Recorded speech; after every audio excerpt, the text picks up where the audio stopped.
Magandang umaga, Sabado, November 22, 2025. Isa na namang linggo ang lumipas at mas malapit na tayo sa muling pagkabuhay at pag-agaw at paggugol na walang hanggang kasama ang ating Panginoon at tagapagligtas na si Jesus Kristo. Simula nung ako'y sanggol pa lamang, binabasa na ako ng aking ina na si Janine Erickson ng mga kwento sa Biblia hanggang sa ako'y makatulog. Narito ko sa larawan. Lumikha ito ng pagkauhaw sa aking puso, hindi lamang sa pakikinig kay ina na binabasa sa akin ang mga kwento ng mga propita, kundi pati na rin sa personal na pagkilala sa isang propita ng Diyos sa aking panahon. Matagal ko nang gustong, simula ang pagkabata, na makilala at makita ang isang propita, marinig siyang magsalita at makita kung paano siya magsasalita sa mga tao, kung paano siya ngumiti, o kung ano ang magiging itsura niya kapag naniningkit ang kanyang mga mata, o makita siya kapag hinatulan niya ang 400 tinatawag na propitang pari noong panahon ni Elias, o malaman kung ano ang kanyang mga iniisip, kung paano niya haharapin ang iba't ibang sitwasyon, o kung paano ipinapahayag ng Diyos ang kanyang sarili sa pamagitan ng isang tao, hindi isang grupo. Ayon sa mga kasulatang binasa sa akin ng aking ina, ang Diyos mismo ang direktang makikipag-usap sa propita. At pagkatapos ay darating ang propita at magsasalita sa mga tao. May mga nagsasabi na maaari mong baliwalain ang isang propita kung siya ay nakatira sa labas ng iyong lungsod o kung hindi siya dumadalo sa iyong lokal na simbahan. Kalukuhan niya kapag ang Diyos ay nagsugo ng isang propita. Itinilaga at pinapaging banal niya ang propitang iyon bago pa man siya mabuo sa sinampupunan ng kanyang ina sa mga bansa. Jeremias, Kapitulo 1, versikulo 5. Bukod pa rito, hindi natin napagkakamalan ang isang propitang itinilaga ng Diyos na pinagtibay bilang haliging apoy sa siyam na kaloob na dapat hatulan ng 2 o 3 saksi bago ito sabihin sa simbahan. Isang mananampalataya, pastor o sinumang hindi nangangahas na husgahan ng isang tungkulin ng isang propita. Ngayon, ang mga kaloob na yun kung saan sinabi ni Pablo, ako masigasig na nananalangin para sa pinakamahuhusay na kaloob. Iyon ay mga kaloob ng simbahan. Hindi iyon mga katungkulan, mayroon kaloob at pagkatapos ay isang katungkulan. May isang katungkulan, iyon ay isang propita. Malaki ang pagkakaiba sa pagitan ng isang propita at isang kaloob ng propesiya. Bago talaga maibigay ang isang kaloob ng propesiya sa simbahan, kailangan itong humarap sa 2 o 3 hukom na mayroong ang kaloob ng pagkilala upang sabihin kung masasabi man ito. Ngunit hindi mo pa nakita ang sinuman na tumayo sa harap ni Isaias upang hatulan ito. Kita nyo, siya ay ipinanganak ng isang propita. Ngunit ang mga propitang iyon, sila ay taglay nila ang ganito ang sabi ng Panginoon mula pa noong nabubuhay pa sila.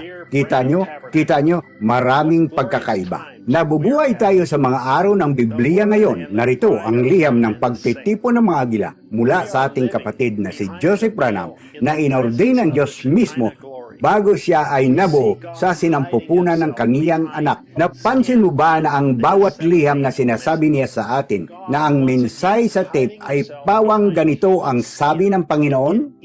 Minamahal na Branham Tabernacle, napakagandang panahon ang ating dinaranas. Ang salita at ang nobya ay iisa. Tayo ay nabubuhay sa likod ng tabin sa presensya ng kaluwalhatiang Sikina.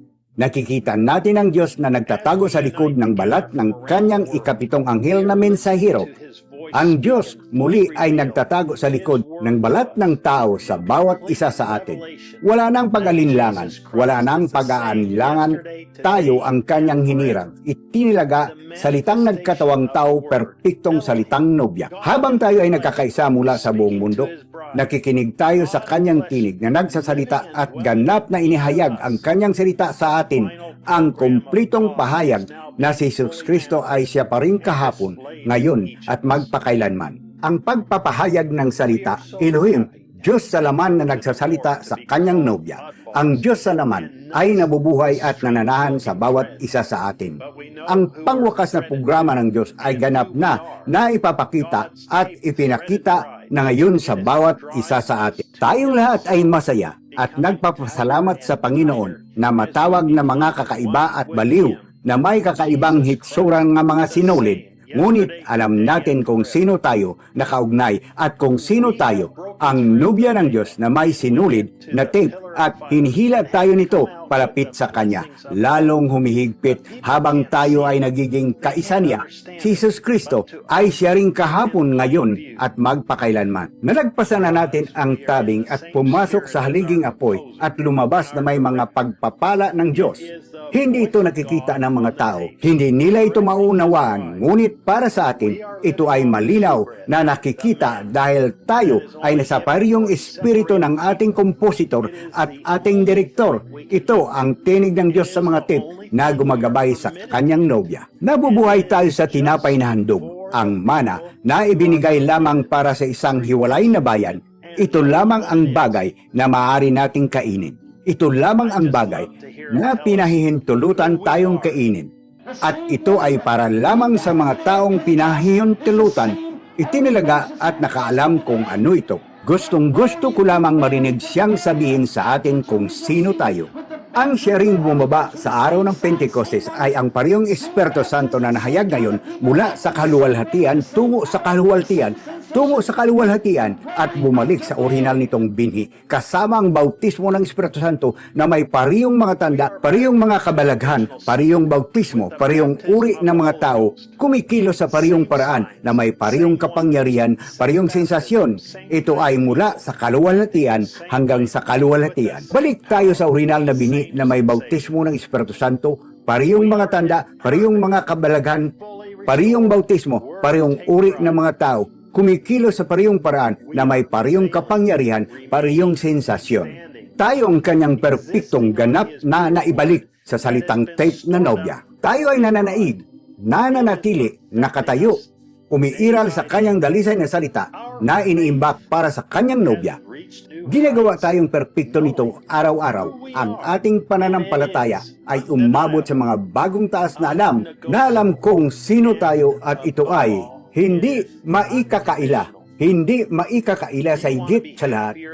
At higit sa lahat, ito ay walang kondisyon. Gusto mo bang maging mas masaya kaysa dati? Gusto mo bang maging 1,000 nasiyahan sa iyong naririnig na ganito ang sabi ng Panginoon? Gusto mo bang maging perpekto sa pamagitan ng salita ng Diyos? Pagkatapos ay inanyayahan ko kayong sumama sa amin sa Branham Tabernacle ngayong linggo, alas 12 ng tanghali, oras sa Jeffersonville, habang naririnig natin ang tinig ng Diyos na nagsasalita sa atin ng mga salita ng buhay na walang hanggang. Ang makapangyarihang Diyos na nanalantad sa ating harapan. 64-0629, kapatid na Joseph Branham. Dito nagtatapos ang pagtitipon ng sama-sama sa sulat mula kay kapatid na Joseph Branham. Hanggang sa muli, pagpalain kayo ng Diyos at Shalom.